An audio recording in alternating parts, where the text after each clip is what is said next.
to say hi to all the brave souls who are still with us, believing crypto, who still haven't lost all of their willpower to stay in this industry. And special hello to the believers of per human decentralization, direct democracy, and all the things we fight for to get the power to the communities, not only to the top rich institutions, which we are going to talk about today with our dearest guest, Graham, who's a crypto OG, just like myself. And while coming from completely different countries, as some people think, I am coming from post-Soviet world, while Graham is coming from the US. I think we were both born into middle-class families, which mean different things in different countries, but still we're on the same page about some of the things happening in the world. But Graham uh, before was involved a lot in venture capital, and now he's kind of free from all the uh, I don't know, company, Trappings of work. yeah, trappings of work, but yeah, he still makes himself busy with his awesome YouTube channel where he's talking daily about all the good, bad, exciting, and not that exciting things about crypto. And I think Graham has all the news in his head about the theme we're going to talk about today, which is institutional adoption. Yeah, something we were waiting for in 2017, but I'm not sure that we're very much excited about it today because the question is it good for crypto? Is it bad for crypto? And yeah, I'm just want to start, to set the stage with a simple question, Graham. How did you actually enter crypto and why? Yeah, absolutely. So, it's always interesting to see how people do enter this industry, right? Because I think every cycle there's a new reason or a new hot topic, whether it be the metaverse and land, and NFTs and meme coiners are totally different. But we're all kind of products of our age, I guess, to some degree. And I got lucky that I was exiting university in 2008. The global markets sucked. Obviously, everything was crashing all around us. And I was very curious, always been both tech curious. And I saw my grandfather start to invest towards the end of his life. So that was clearly a way to kind of get out of the cycle, the perpetual cycle, right, of being on the working side of the world order or to be honest, I was lucky. Satoshi's white paper came out and everything just clicked for me. Made a lot of sense that we were moving into a software based world. The first idea that I really got in my head was around autonomous vehicles, which we're finally getting there. It's been a long time, but Oh yeah. just imagining a world where cars were kind of all interoperating, and how does one pass another, right? There would be some sort of contract, some micro payment or things of that nature, and really envisioning a world of robotics, with Bitcoin being the foundation there. It was really the first idea of software based money. So it was even, I think, more so than the inflation resistant capital, was this idea of money that was native to the internet, that was in that way native to us, the younger generation. And, that got me bit. I was very lucky at that time to live in New York City, and we had these things called Satoshi circles. And the only way to get Bitcoin in those days was to either mine it yourself, which I ran it on a couple laptops and did all right. Really should have taken advantage of university electricity and gone a little heavier there. But we met all around New York. And honestly, in the early days of Bitcoin, it was all these gray haired people older than I am today, very kind of angry and ornery and fussy with the world because they were all very aggressive libertarians.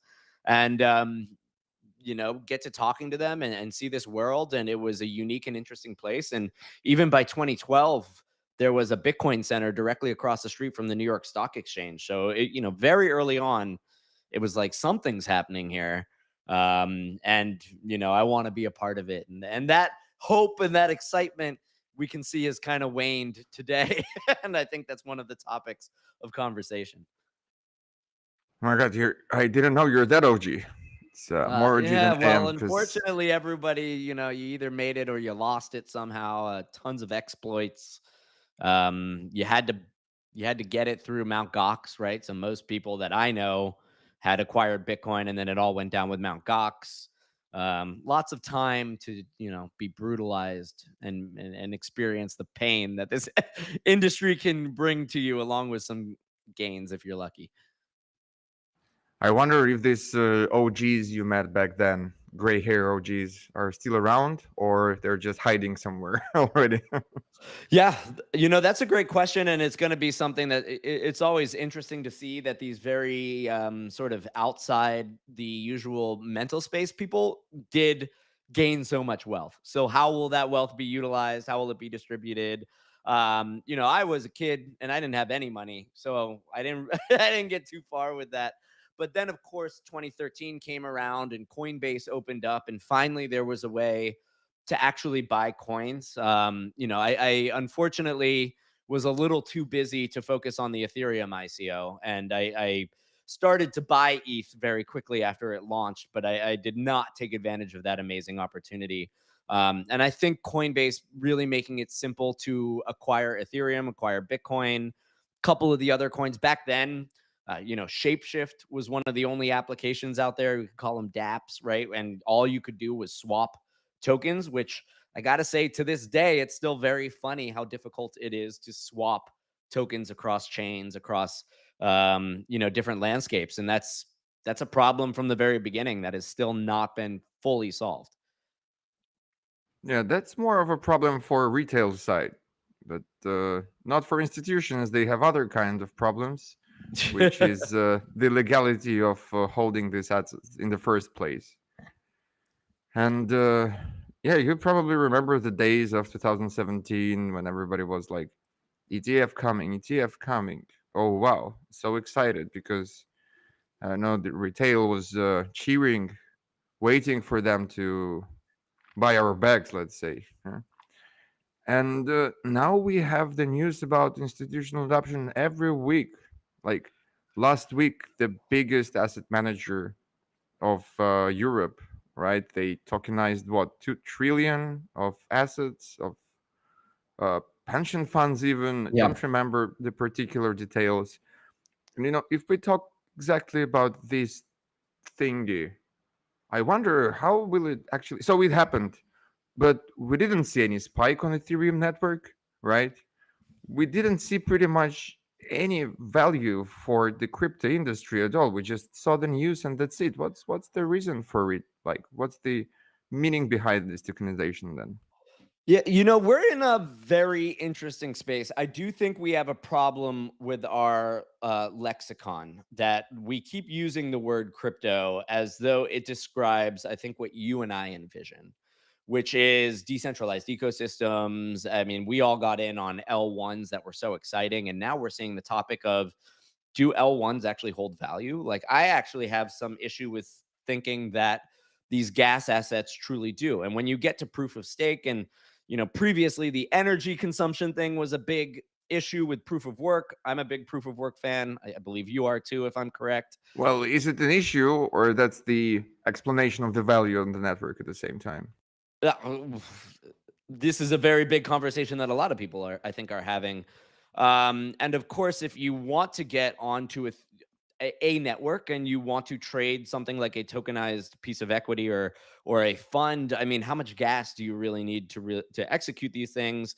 And the gas fees continue to drop, so it's very tough to me. I mean, I get Bitcoin. Like, this is a very easy narrative to grok, which is that you take energy, the fundamental unit of the universe, and you use that to secure a digital coin. Once you start using money to do it, proof of stake, I understand, a lot less energy. But do people even care about that? Like, now we're in the AI spectrum and everyone's back to massive data centers and energy consumption. And it's always kind of been my hope that we can use these needs to actually push forth the energy frontier, right? Like, Bitcoin responded to that by creating these mobile miners that would actually consume excess electricity or act as load balancers. So we did get a positive outcome from the Bitcoin network and proof of work. And now we're starting to see them converting to AI miners and et cetera. But anyway, I go back to my original point, which is that is when we say crypto, I think we're kind of leaning on that. Now this space is so expansive that I don't really believe that you can say crypto and include stable coins, because stable coins are now the most they're the largest growing sector. They are directly at odds with the concept of Bitcoin, right? Bitcoin is an anti-fiat machine, an Exactly. anti correct, and stable coins are the exact opposite. They are supporting and endorsing the fiat mechanisms, the Fed, the US Treasury bills, which, like, where would the US be right now without stablecoin purchases? Could be in a very different situation geopolitically. But all of that is to say, when we say, in 2017, we were bullish that the institutions were coming, but now they're here and our bags aren't doing very well. Well, unfortunately, we did respond to the regulatory regimes of 2017 with meme coins. We created an infinite machine of slop, much like AI is doing with content. And anyone could launch a coin and they could pump it and they could dump it. And suddenly the institutions are here. And what is it that they are buying? Where is our attention? I think if this had happened in 2017, you would have had many less options on the L1 frontier. And that would have been much more, boosting, positive. Now there's this heated battle between Ethereum and Solana. So the institutions are here. Which one are they going to pick? To me, to this day, I do think it is good for us. I think the underlying level or the subtopic is, do we understand what these assets are? Are we beginning to build a real framework for people that are regulated, that have mandates? But the people with the mandates also have so much more money, right? This is like true capital, not what we're talking about with individual investors, retail investors. But those people, they do have handcuffs, they do have swim lanes in which they can operate. And it's taken us this long. And that's because we had also this Gensler regime that basically, under the whole Biden admin, they just wanted to kill crypto entirely. So, Yeah, but instead they just promoted meme coins, right? I mean, isn't that the irony of all of this? And that's what keeps this fascinating. If you do think this is interesting and you do like our sector, at least every day there's something to look at. And that's why I did start with like daily topics. I really thought this place was misunderstood, and that when you watch the television, if I watch anything that my father has on TV, they're just very wrong. They're very off. They're missing the mark. Some people talk about it as investments, but you and I really, I think, look at this as more tech. They're And that, usually just few years late. Like the yeah, things we were talking about 6 years ago, they're just talking about it now. I remember pitching crypto to like financial institutions of Japan on like just the conference back, and saying, "Hey guys, how about keeping 1%?" And now everybody's keeping 1 to 5%. Like, and they're saying, "Oh yeah, we talked that about Bitcoin and crypto as being complete scam pyramid scheme, but now we changed our opinion. We're humans, right? So we learn." and I think it's funny because invertedly, the insiders appreciate that the majority of this industry is a scam. When I talk to people, like if I have friends that know I do anything here, they're like, "You're a day trader, right?" And I'm like, "No, I don't day trade these things. I'm not very good at that." And that's a whole different world. I'm here for owning something that I can go to bed and, years later it's worth a lot of money. I'm not trying to pump and dump anything. I've ridden that wave. I've lost a lot of money, and basically, I mean, the most comical thing in all my time is if I had taken the very simple approach of just go buy Bitcoin. I would have been in a much healthier position than trying to chase the new thing. These technologies, they all have such ebbs and flows. And I think this cycle was so emblematic of that. Watching Ethereum, which was at the end of the last cycle, such an obvious bet, right? I think everyone I knew that was talking to normies was like, don't overthink this shit, just buy Ethereum, right? Like ETH is where the building's happening. Solana collapsed with FTX, blah, blah, blah. Then all of the sudden, Solana has product market fit with meme coins, for better or for worse. but the user interface was phenomenal, and you do get used to that. So if you come into the industry using Phantom Wallet, and then you try to go backwards to MetaMask, you're probably going to blow your brains out and be like, why would I ever be here? I'm blowing my brains with MetaMask every day because I'm too lazy to move 20 of my addresses to another software. Huh. Correct, right? And why isn't there an app for a one-click migration? But so we do have these like fascinating ebbs and flows, and then as a result, Ethereum this year underperformed so painfully that my take of the when FTX collapsed, I was like, this is going to be a great opportunity to take out an Aave loan against my ETH and then buy more ETH, right? Basically lever up, thinking that Ethereum is at this low point that is going to be untouchable. Like, we suffered such a powerful defeat. How could we do this? And to see that ETH price almost come close to retesting that was like, well, we have some massive flaw in our mental framework. So, with all these inflows from institutions into ETH, with all these DATs, like, what's your opinion on that? How could that have happened? Is it like the classic manipulation of the big guys from the Wall Street who are, I don't know, buying slowly, then dumping hard in one candle, and that's why the price stays the same? Or so they're accumulating until we're all out, until all the retail, what do we call it? It's like reverse DCA, the essence they still have, yeah, and go back to their non-crypto jobs? Or is it like the usual thing happening in any industry, right? Or what? Well, you know, we're in such a fascinating time, and that's why one of the current conversations that is happening everywhere, right, is, are these L1s valuable? And that's the big topic between Hasib and Santiago that just went in on a debate. And I do believe that we are in a reevaluation period where people that have been here for such a long time gave the L1 premium an obvious advantage, but it's not working.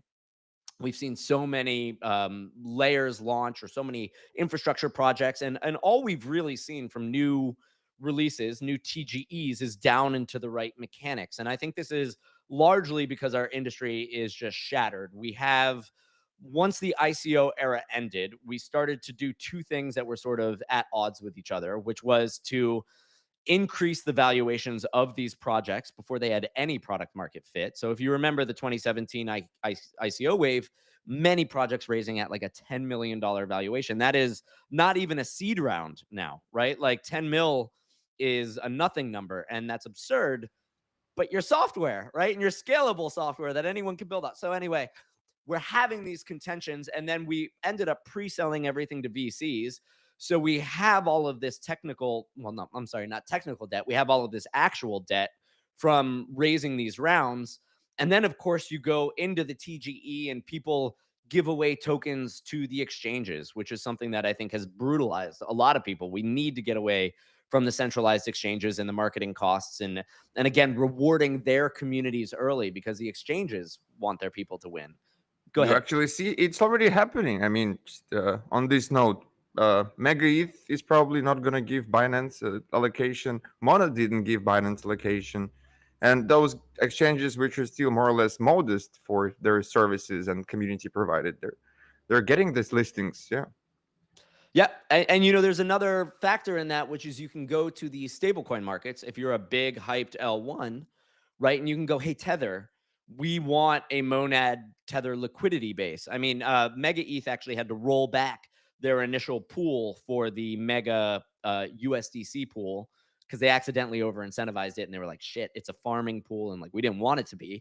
But you can now take these stables and make a pool, and suddenly you have exit potential, right? Built directly into your proprietary DEX or whoever launches at first. So there's no reason to go to these exchanges, right? People can get their liquidity straight out of the gate. You don't need to kowtow. You don't need to give away tons of assets.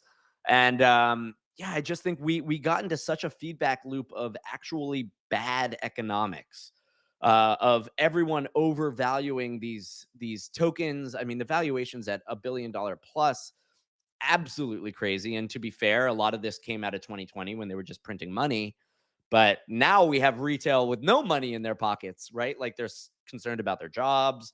Everyone's getting fired. AI is coming around the corner. Like, you can't YOLO into some new asset anymore. and go home and tell your wife or whatever that like we're not eating tonight because I bought some stupid coin. Yeah, I have. So about uh, very, very big valuations, right?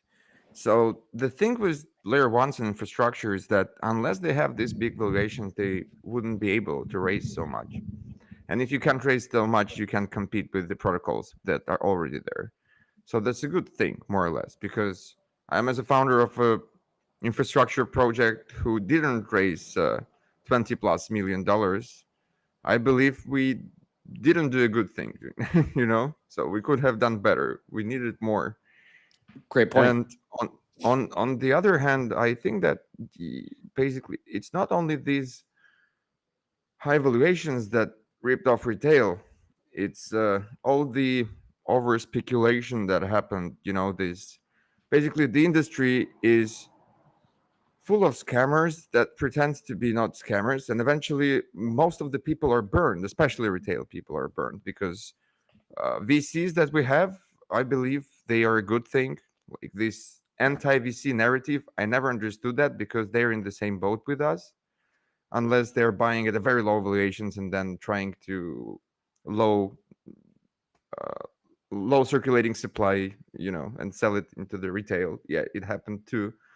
But most of the things that burned retail were the things that these waves when retail was coming, and retail got burnt in 2017 on many ICOs, right? Retail was burned in 2021 on many. What was there? NFTs. Yes, just photos of stones and Ether rocks are tokenization still of pretty tweets. valuable. Huh? Yeah, yeah, The yeah. rocks. The rocks, the rocks. Uh, Tokenization of tweets, and most of the retail is gone because these were the games that they started to play initially, right? The actual retail that was doing something meaningful in the beginning. You were in the beginning, so you remember people probably even in their New York flats, despite the high electricity prices, were mining Bitcoin in their flats. You come in and it's like 50 degrees, and you're asking your friend, "What the hell, man? What's going on here? It's 10 degrees outside." And he's showing you all these mining facilities that he has. But if you look at it now, the whole supply chain, the whole mining farms, the mining pools, it's all very centralized, very institutionalized, and there is no retail doing the actual crypto infrastructure that was supposed to decentralize things and bring the financial system back to the people in the first place. And we lost all this, and it's like I sometimes meet my community people and I'm surprised to hear that, oh, guys, you actually found Bitcoin. And then Humanode was the second asset you own. Oh, and of course, Humanode is the first node you set up because there was no reason for you to buy 32 ETH because you would have to sell everything you have to do that. Or like there was no reason for you to become to do the governance in any of proof of stake networks because I've been there.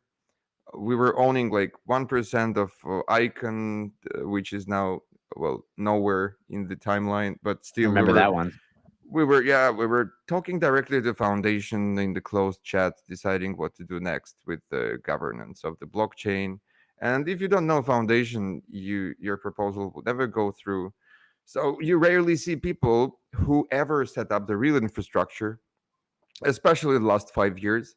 You rarely see people that well, do the governance. Yeah, I mean, I even asked my team, and I found one person because I was telling him, "Hey, man, go vote while you have these tokens, okay?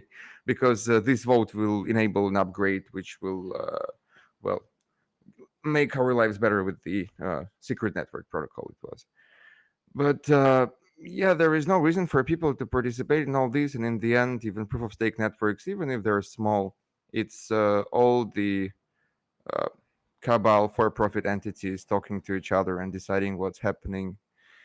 And I mean, the pleasant things for retail was, of course, 2016, 17, I believe, right? Because this was pretty much the beginning of the altcoin history, right? Ethereum and all the others, the beginning of at least staking governance. Because in have you seen how governance works in Bitcoin now? So these mining pools, they just publish either on Twitter or on GitHub. So there is a guy who has access to account, and he just says, "Yeah, we're gonna take this upgrade on, and if you're a miner, you can't do solo mining at all. You have to choose one of the few evils of the mining pools, let's Yep. say." And people are nowadays just saying, "Yeah, and Bitcoin is also very expensive, so why would I touch it?" That's what everybody says because well, I can't be part of it anymore. And I also believe that DeFi was a very good thing because indeed those who experimented, these degen hearts who went into protocols to probably, well, to test them out, to, as you say, borrow tokens, and to actually, well, they were not afraid of hacks because there was a nice payoff for that. This was really good for the industry as well, and now it's very well developed. I mean, I have great time using DeFi products where I can swap and bridge in one click, and I have more money in the end. And sometimes this is crazy. Yeah, so that's my take on it for now. I mean, we as an industry, not us exactly, but we ripped off retail so hard that we're gonna show them something new so that they get back. And I hopefully there will be not another wave of this craziness where 99.9% of people just lose money and never come back. And but because we had everything, okay, we traded pictures, we traded meme coins, we a little bit traded tweets, but we didn't go off that big. And I can't imagine what's next. Well, we have prediction markets now, right? We have prediction So markets, and there's even prediction markets around opinions. And one of my favorite lines is opinions smell like assholes, right? Or opinions are like assholes. Everyone's got one, and they smell like shit.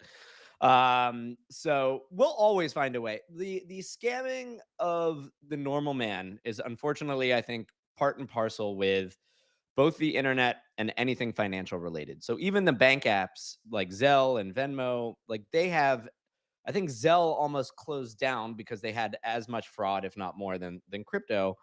And it's like the internet. And I really do. This is where the word crypto, I think, becomes very problematic.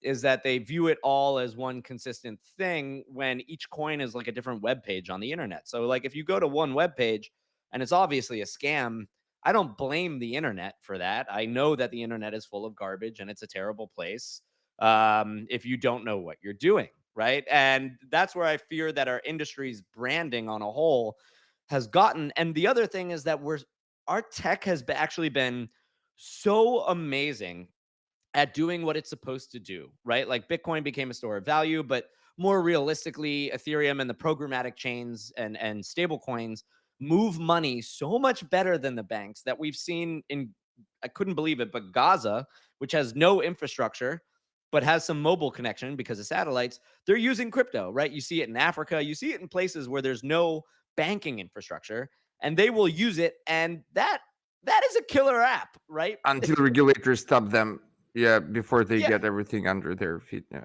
it's just we're so spoiled in normal society that having this always on banking infrastructure isn't that exciting to us, which is, I think what got us all very excited in the beginning. And like Ethereum actually was excellent at moving money from point A to point B almost from day one. Obviously, it could do it faster, it could do it cheaper, it can do it at better scale. Then you have Yeah. DeFi. Tron. Yeah, DeFi is amazing. I mean, when you're even here in the States, we experience so much. Obviously, we've got a robust banking system, but there's so much racism. There's so much sexism. Like black people, when they want to sell a home, will put images of white families, to try to raise the value. And that was always what I thought we were fighting against with DeFi. But now DeFi works so damn well that we almost overlook it, right? One, it's a little technical. And also, there's only so many nerds that really enjoy both tech and finance. The average person still just wants their money to be safe, to go to bed, wake up, not have it disappear, not have it hyperinflate. And, to be honest, the greatest adoption I've ever seen with my normal people around me was the lender cycle of 2020, 2021, which was just basically put your dollars in here instead of your bank and you'll earn more. Now, obviously, that collapsed for a variety of reasons. I was close with Voyager, which was a fairly decent player. They just got caught up in making a really bad decision of working with Three Arrows Capital. And to this day, I kind of hold the theory that Sam Bankman Fried at the SALT conference in the Bahamas purposely pushed all of these lenders towards Three Arrows, thinking he could take them all down and then he would become the lender of choice. But obviously it didn't work. But DeFi does this. And that's why I'm actually really excited that Aave came out with their standalone app that basically you just put money in there and it earns yield and you don't ask how and it doesn't tell you. But we know, at least from our point of view as people that are educated, that I can send my mother to Aave. And at this point in time, I mean, I don't think it's problematic. It survived 2020. It survived FTX. It survived the flash crash of October 10th. So Aave is looking pretty solid. And that to me is very, very interesting. I just signed on to the new Polymarket US app. It feels like you're using your bank account, not crypto. I know it's on crypto rails. I think this is where we need to go next because crypto itself is just so poisoned. We have such an image problem. Honestly, there should probably be a foundation that every L1 pays just to rebrand the crypto industry on a whole. Because if you talk to anyone about it, even my friends who I used to have kind of attracted to it now with Donald Trump and Trump coin and Melania and the Libra scam out of Argentina. I mean, everyone's like, it's a fucking grift, dude. Like it's garbage. And that hurts because it is garbage, but it's also the future of a digital world. Yeah, yeah. Regarding DeFi, it was very exciting back then, but now I think it's just less exciting because we developed the basics of DeFi, and now it's all just optimizing changes formally a little bit, and that's pretty much it. So there is Yeah. just nerd communities. We're sitting in talking about that, reading each other's papers, testing things. But yeah, we pretty much developed all the primitives, and now it's just like given to us from the beginning. Nothing exciting about it, Well, right? and they turned into a bank, and a bank is not that fascinating, right? You don't think about banking and be like, yo, this is something I want to get together with the boys and like chat about for 20 minutes. This is a good thing. It means that they're strong enough, that they're robust enough, that they can be trusted. If we can get to that trust without like, FDIC or like the country bailing you out, that's a real achievement. That's like actually changing the way that money works. And this is why I think the institutionalization is pretty nice right now, is because they are seeing blockchain for its true value. They're beginning to get on top of it. Ultimately, money will move in a completely new way, much more digitally native. I think the AI overlap is going to change things greatly too when we really do use agents, and agents can tap into all of the deep tech of blockchain that humans just have no interest. Then we do unlock a lot of things. And it's just, how exciting is that to a lot of people? And also, are the institutions manipulating our prices so that they can get it cheaper? Because another big element we're seeing right now with all these leveraged positions is that these exchanges can just, make a major move and wipe people out either to the up or down, and they capture all that value. I mean, Bybit got exploited for over $1 billion, right? And they practically recouped the whole And thing in a they're all month from right. like, Yeah. yeah. So, are the exchanges actually the exact opposite of what we want in this industry? Are they the ones taking our money? Well, look, institutions are already reaping always betting against what retail bets for because they can hold for a long, long time, right? They can survive for a long time, unlike retail that has to feed their families. And at the same time, institutions big enough, they can be bailed out, and people are usually not get bailed out. I mean, I hope it will be more and more because in my belief, the helicopter money is the best way to fix economic problems, not bailing out the banks. But yeah, unfortunately, the theories and methodologies the top economists who talk to politicians use are outdated and not. But that's completely another topic. Okay, so regarding decentralized exchanges, they're kind of in the middle of it, right? Because on one hand, we see adoption through centralized exchanges in countries like Vietnam, because centralized exchanges are more or less regulated. They have KYC, and it would be much harder for government to accept that their shops just do non-custodial crypto. But maybe it's just one after another.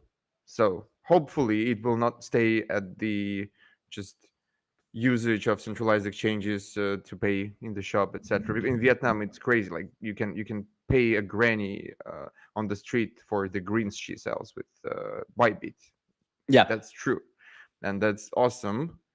If it would be MetaMask, would be much better. And okay, another good thing about the institutions coming is Aave actually having insurance on your non-custodial holdings, right? This is great.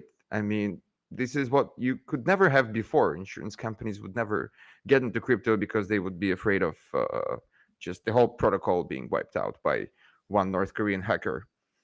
And on the other hand, okay, we see these new chains popping up that are doing that in partnerships with huge companies like Anthropic, Google, right, or whatever else. They're building their own rails where they will be the biggest validators, the holders of all the fees and value, and they are just recreating the banks for themselves.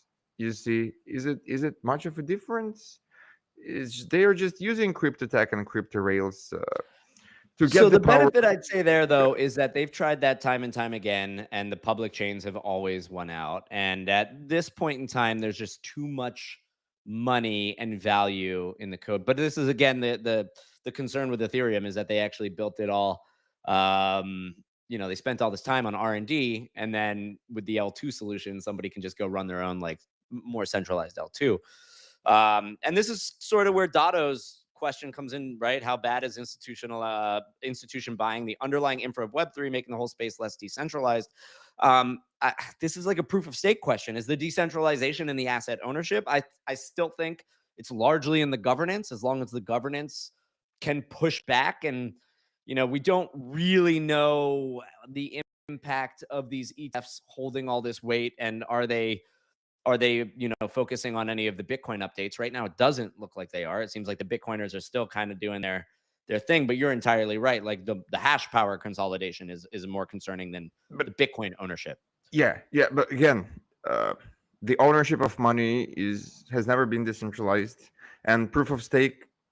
You know, Ethereum doesn't have governance because they understand that if they have proof of stake governance, they would develop not in the direction they want to with their cyberpunk, solar punk values, etc. That they Cannibalize. still have as a foundation. Yeah. So the only way out of this is basically having maybe still proof of stake networks, because you can't get away from it really unless you create network from scratch built on other principles like we try to do. But it looks like we're the only ones trying to do complex social system where it doesn't depend on just your stake or mining equipment, which is crazy because we're doing it for 5 years, maybe just because we didn't do the governance part yet and people don't believe it's possible, since we don't have democracies in our world. They're all captured one way or another. But still, people are not even trying to do that. And yeah, there is more and more talk about governance currently on the timeline and the real fundamental values of crypto, since we're kind of losing the narratives here that fuel the growth of our networks and the usage. Yeah, so Yeah, I these mean, are look, these are really all hard questions.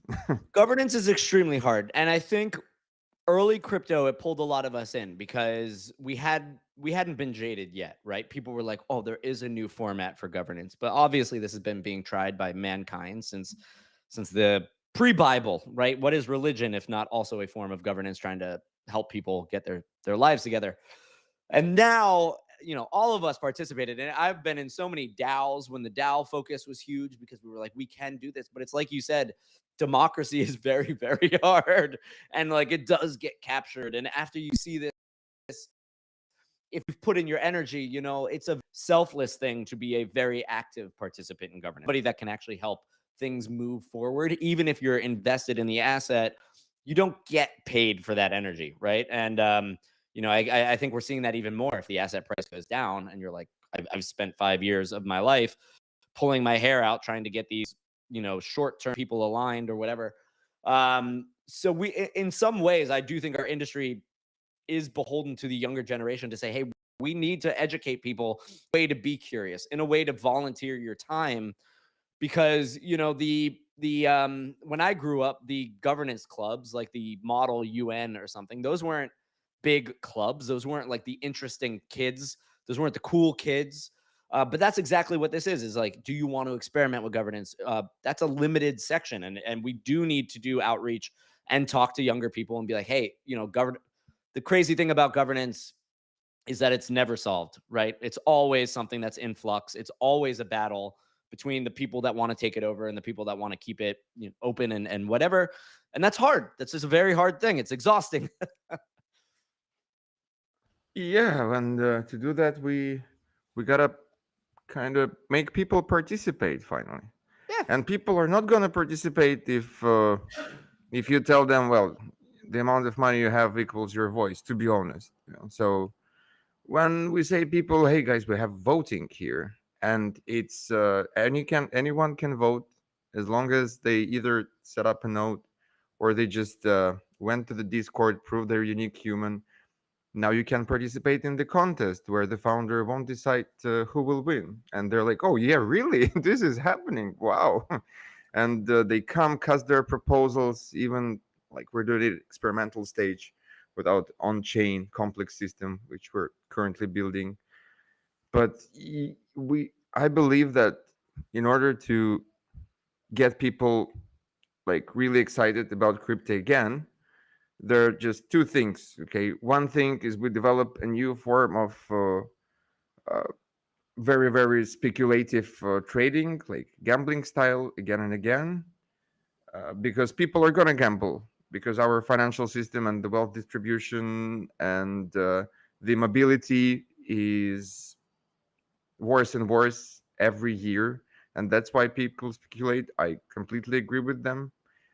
I round trip my wealth every few years as well, and yeah. But how about this 1% or even less of people that actually want to try new complex social systems, that want to participate without spending and losing their money on just speculation and waking up at night because their short or long got liquidated, but waking up at night because, well, I have an awesome idea, I'm going to propose it, or I'm going to sit at night and battle on the forum in order to for us to make the right decision of how do we distribute the assets to develop the network further. So this is what we we have seen in the beginning, but when the crypto was pretty small and we were all believers. But now even I just yeah, I don't participate in any governance, man. The last governance Yeah. I participated in was like Lobster DAO because I understood that hey, there is like a collection of 10,000 NFTs. I hold seven. My voice means something, but we were voting for just not very exciting stuff that I would spend a lot of time on. So I do have to give crypto this massive benefit over the old model.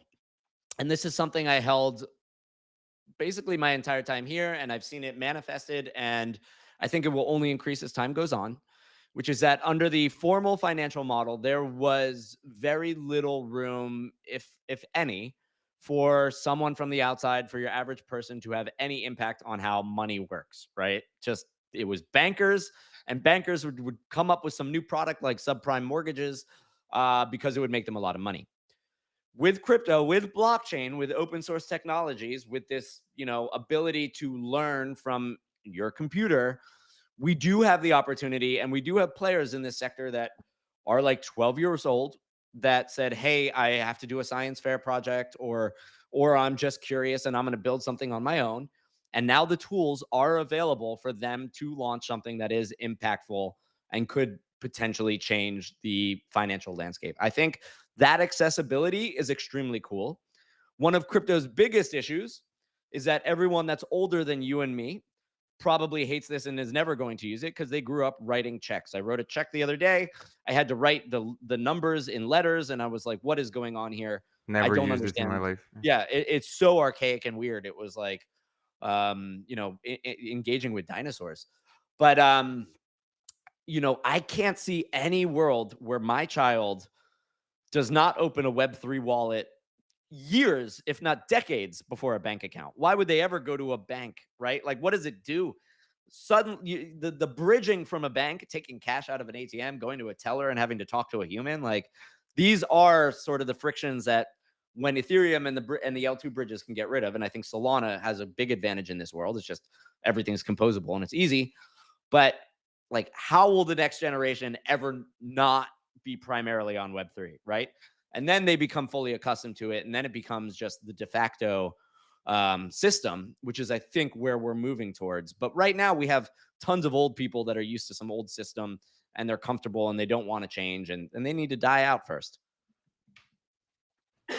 There are two worlds, developed worlds, where crypto institutions are treating our best projects differently.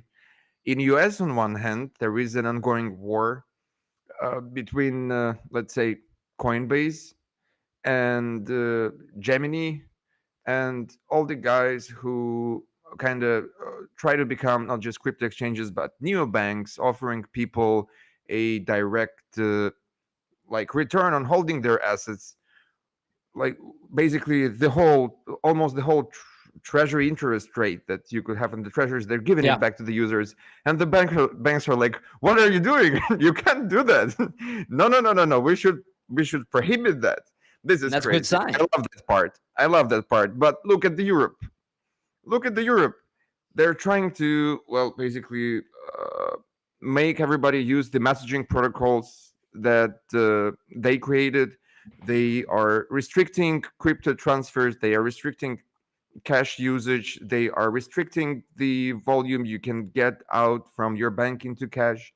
And this is kind of the opposite part, of how institutions try to ruin crypto. And I believe that they can actually eventually use the crypto rails for doing this kind of stuff, not like we envisioned it to be. They're going to have a very hard time battling crypto as it just gets bigger, as it just gets cheaper, as it just gets faster, and as it just gets easier to use. I think it's the Elon Musk quote: to truly displace an existing tech, you need to be 3 times faster, 3 times cheaper, 3 times better. And at some point, I mean, how can you build something in a rule against an activity that society just wants? Like, you can't fight your populace. I'm seeing this the West Coast of the United States with their homelessness problem. It's very amazing because I'm an East Coaster and I came to the West, and you're like, why is everyone homeless? Everyone's doing drugs. This is crazy. And it came out of these good intentions of like letting adults have their own choices. And then you're like, well, maybe equity doesn't make sense because you are an adult. And if you made a lot of bad choices, you shouldn't be on equal playing grounds. But we're starting to see, after many, many years, San Francisco finally has a mayor that says, screw that. Like, we're going to clean this up. The pain can only go on so long before the populace kind of says, yeah, I used to believe in that idealist message, but like the reality is just the opposite. And I don't like, Europe is going to shoot themselves in the foot. This is what I hated to see with America under Gensler, which, because then it just went to Dubai, it went to Singapore, right?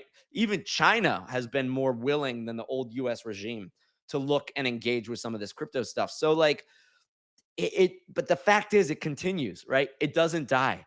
It's never died. They pulled out everything they could. It's only getting better. We've got Monad, we've got Mega ETH, we've got Solana upgrading its consensus time and time again. And it gets easier and it gets better. And when AI comes out, I won't have to even touch it. I'll just be like, hey, do this, do that. And like you said, the interest, like the neobank thing, everyone can become a neobank now. If you can just add Aave endpoints, like shit, you've got yield. And I So trust the new banks more because they have to keep more reserves than the banks themselves, right? correct. And it's gonna be interesting because banks are going to compete with websites that have massive DAUs, right? It's all going to be about the social media thing. It's going to be about visibility. It's going to be about web page hits and users. And as long as you have those, you could create your own token if you wanted to, but you could say, hey, stick around on our website by keeping your money with us. We'll tap into DeFi. You won't really have to know about it. The incentive will be that you have to keep these things safe because if you screw your user base, they'll hate you. But there's no reason why a poly market wouldn't have a savings account. There's no reason why anybody that just has retention won't say, hey, keep your dollars with us. Like the video games and V-Bucks on Fortnite, that's their whole business model right now. And that's a pretty new business model to give the game away for free. And then they just keep buying like downloadable content or your dollars. But eventually, I do think the ownership thing will break through. Video gamers currently hate crypto, but there's a decent history behind that. Give some time to pass. And it's just going to be if you come to this website every day and you spend your time, then why wouldn't we incentivize you to keep your money here, to grow it here, but then also to maybe have some sort of interoperability with our site itself that helps you grow that money, that rewards you for contributing. Like I always thought with crypto that the word money would disappear. I think money is like an older, dated concept. It will just be value, and it will be where do you own your value? Because everybody, wants it in different places, whether it be writing good takes on Twitter or being a gamer, a top league gamer on a video game. But like the idea of money is just going to deconstruct itself, and it's going to be where do you earn your value and where do you want to spend it? And, that is going to be a much more fluid system than just what exists right now. And we're already seeing it happen with X payouts, and people are making a ton of money for where they spend their time. This is an interesting take that I hear more and more, especially from my American friends. Like there is a plan in many people's heads, especially those who don't own the financial system we're currently in, that why do we need money if our assets become so fluid and interoperable and exchangeable in one click, right? On the other hand, as a economist in the heart, I understand the value of money a lot and the value it brings to making our system sometimes even more stable. It's just the way that we use it, not right, or how we can support our societies with the almost free healthcare or education, which some of the countries do if they understand how to operate their currency issuing facilities, so to say. And I believe money was there before. Like there was no barter. There were always Yes. like money as a ledger, as just As an as a ledger. exchange rate, absolutely. I'm As sort of saying Yeah. money as like a verbal construct. You definitely need some sort of exchange. Like everything, even if it's hyper fluid and flexible, it needs to be exchanged at some rate, right? Like Yeah, obviously yeah, you're but this rate doesn't have to be an asset, right? It can be just a number, just yes, a correct. remuneration. That's it. But yeah, the value can be kept in gold, in stocks, and whatever. Fartcoin. Yeah, even there, which is still valuable. Hedge against. Oh my god. Just let. I mean, it just goes to show you too, the power of crypto is also that they create liquid markets. And once you have a liquidity of a certain depth, I mean, these L1s don't die. We were talking about Cardano and it doesn't do anything. But the fact that it has enough market depth means that, people can execute trades or positions or theories. And it's pretty wild. Some of the earliest L1s now, just their treasuries have turned into hedge funds and like they have no reason to ever die. And it's kind of an interesting concept on zombie chains and how they will be around for a long time. Yeah, yeah, they can just operate their treasuries if they have good financial team. Like as people said before on the DevCon, there was a guy from Ethereum Foundation. He said, "Just follow Ethereum Foundation wallet. Why are you even thinking? Yeah. We're doing all the job for you." And that's a good take. And that also does come back down to the visibility, which I actually think the transparency of blockchain will only pick up more and more steam as people learn to read the block explorers, as the block explorers refine themselves and output more robust data and more rich data. I mean, look, I'm a big believer. I think KYC AML is destroying society. I mean, the amount of scams that we get from exploits of our personal data is just as big as crypto scams. You know, half my inbox is like websites that I've been pwned on, and they want me to click a button that will drain my accounts in one way or another. So we need to get rid of KYC AML, which means, you know, right back to Humanode, we need proof of humanity in some way. I do think zero knowledge technology, absolutely fundamental to a new world of digital slop being everywhere. We need to parse what is real and what is not. And we've seen a lot of psyops manifest themselves in national theaters, right? Whether it be like presidential elections, wars. I mean, wars are. This is the first time we have war with social media. This is also like a new idea. We're exploring a lot of things all at the same time.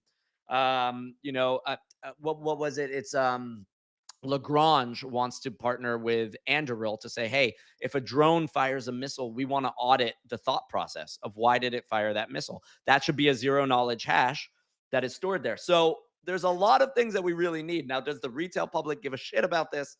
I don't know. I talk to them every day on my YouTube, and I think it's interesting. And they say talk about price, and it's really weird when people try to call me a financial scammer or something, because I'm like, I never talk about investments. Like, that's not where I'm at.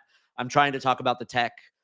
Price comes into it sometime, but like, you know, we're marching into a world of everything digital. I'm still a big believer in the metaverse. I just call it the veil between the real world and the digital one, and it will be very thin, right? It'll be AI, crypto, but we need some semblance of truth, or we will all go mad and kill ourselves, and that is going to be on blockchain.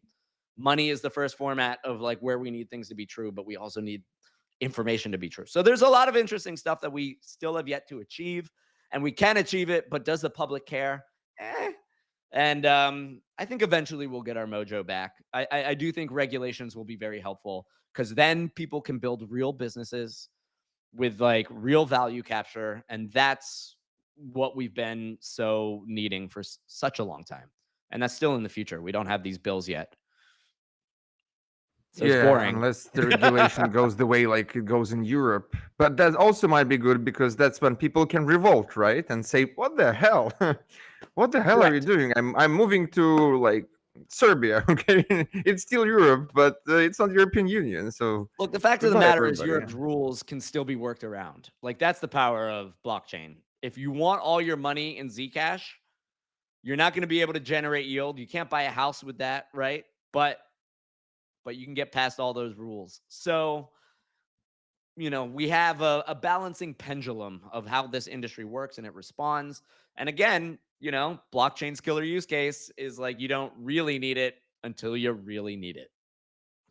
And that's a tough one for every day. That were awesome words to end our conversation today, to be honest.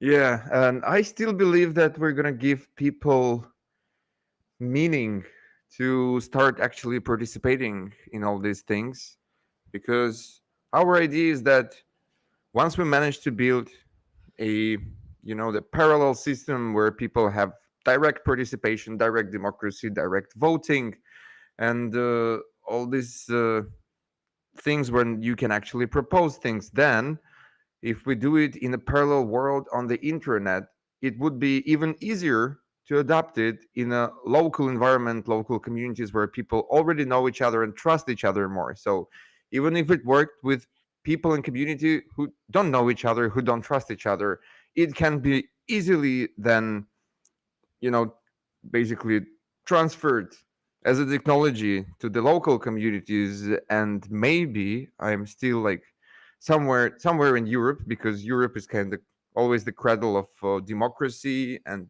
even right now we have uh, like participatory budgeting in Poland for like 1% of the budget, which is crazy, but nobody Yeah. knows about this.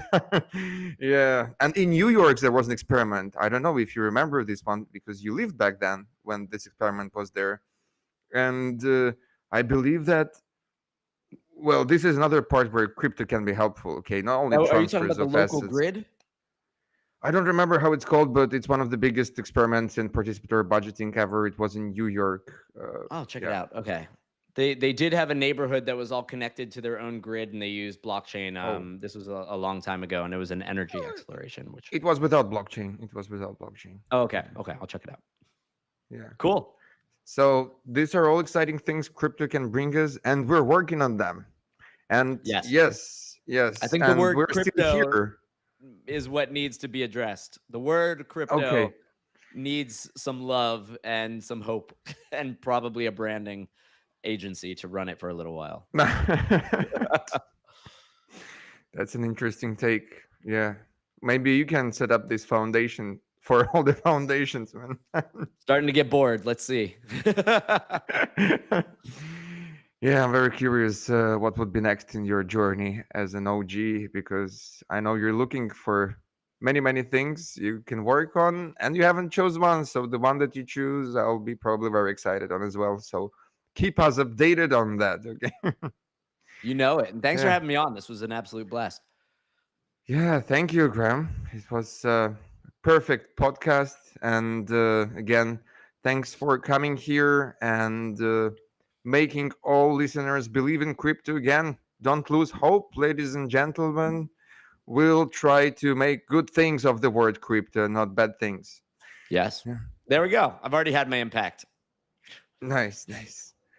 Thank you very much. I have no idea how to end this stream, but I hope someone will help us because it's so late that okay, it's happening. It's like Fiona is in Yeah, Asia, she's and the it's, moderator. yeah, and it's like 2 3 a.m. for her already. Woo! All right. Well, thanks for staying up for me. Yeah. Okay, I think we're done here, man. All right. I'll talk Awesome, to you man. later. Have a great Yeah. sleep. Okay. Have a good day. Bye bye. Bye.